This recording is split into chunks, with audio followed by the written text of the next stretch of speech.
ہے اور اس کے وجہ سے کچھ علاقوں میں ووٹ بالکل پڑے ہی نہیں۔ مجھے لگتا ہے جس طرح بج بہارا اور اننت ناگ کے لوگوں نے اپنے غصے کا اظہار کیا، نہ صرف دلی کو بلکہ پی ڈی پی اور پی ڈی پی کی قیادت کو بھی سوچنا چاہیے کہ پچھلے 4.5-5 سال میں انہوں نے اس ریاست کے ساتھ کیا ظلم کیے۔ اتنی بے بسی اور اتنی تنہائی میں نے شاید ہی کبھی اپنی زندگی میں دیکھی ہوگی جو میں آج دیکھ رہا ہوں، اور یہ اسی بات کا نتیجہ ہے کہ دیکھیے جس اسمبلی حلقے سے محبوبہ مفتی صاحبہ نے 2016 میں 12,000 ووٹوں کے لیڈ سے وہ سیٹ جیتی، آج شاید وہاں 1000 ووٹ بھی نہیں پڑے۔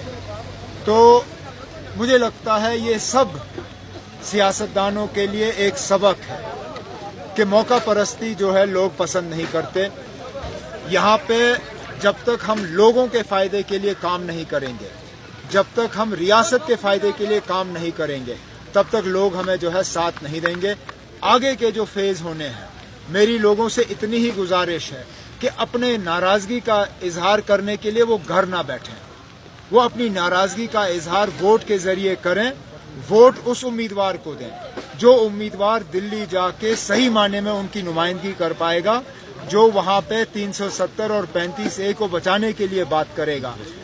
یہاں پہ اب جو کل کے نتیجے ہیں اس کے بعد تو یہ ظاہر سی بات ہے کہ حسنین مسعودی صاحب کی کامیابی لگ بھگ طے ہے، لیکن ابھی بھی ہمارا مقابلہ جو ہے کانگریس کے ساتھ ہے، اور میری معتبانہ گزارش یہاں کے ووٹروں سے یہی ہے کہ خدارا یہ دیکھیے حسنین مسعودی صاحب کو بات کرنے کے لیے دلی میں کسی کی اجازت کی ضرورت نہیں پڑے گی۔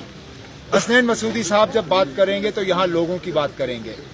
یہاں باقی جو نمائندے ہیں انہوں نے یہاں تو دلی کی نمائندگی کی ہے یا دلی سے اجازت حاصل کر کے ہی وہ بات کرتے ہیں، اس چیز کا لوگوں کو خاص دھیان کہا جاتا ہے کہ بج بہارا اور اننت ناگ میں نیشنل کانفرنس نے سیدھے سرجیکل اسٹرائک کیا ہے پی ڈی پی کو۔ تب ہم نے کوئی سرجیکل اسٹرائک نہیں کی، ہم چاہتے تھے کہ لوگ الیکشن میں حصہ لیں۔ اگر سرجیکل اسٹرائک ہوا ہے تو لوگوں کے طرف سے ہوا ہے اور پی ڈی پی کے خلاف ہوا ہے۔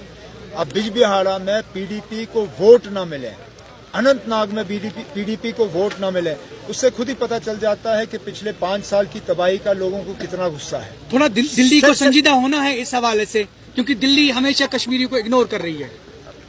ہم تو یہی امید کر رہے ہیں کہ 23 مئی کے بعد دلی میں ایک نئی حکومت ہوگی اور پچھلے 5 سال کی جو تباہی اور بربادی ہوئی ہے اس پہ ہم روک لگا پائیں گے۔ امید کرتے ہیں کہ جس طرح یہاں پہ ہم بی جے پی کو روک پائے ہیں، اسی طرح باقی ملک میں جو پارٹیاں ہیں، چاہے وہ کانگریس ہے چاہے وہ ریجنل پارٹیز ہیں، وہ بی جے پی کو روکنے میں کامیاب ہوں اور 23 مئی کے بعد یہاں نئی حکومت بنے۔ سر، نیشنل کانفرنس صرف ابھی 35 اور 370 کو روکنے کی بات کرے، جتنی بھی ریلیاں ہوئی، لیکن آٹونومی جو ہے ہماری آٹونومی ہے ہی کہاں؟ ہماری آٹونومی وہی ہے۔ ہم جب بار بار کہتے ہیں کہ ہم اپنی آٹونومس پوزیشن کو واپس بحال کرنا چاہتے ہیں، ہم اپنی خود مختاری کو واپس بحال کرنا چاہتے ہیں، ہم 1953 کی پوزیشن کی بات کرتے ہیں، ہم اندرونی خود مختاری کی بات کرتے ہیں۔ اگر 35A ہی نہیں رہا، اگر 370 نہیں رہا تو اندرونی خود مختاری کہاں رہے گی؟ ہماری اندرونی خود مختاری تو انہی چیزوں سے جڑی ہوئی ہے۔ شکریہ۔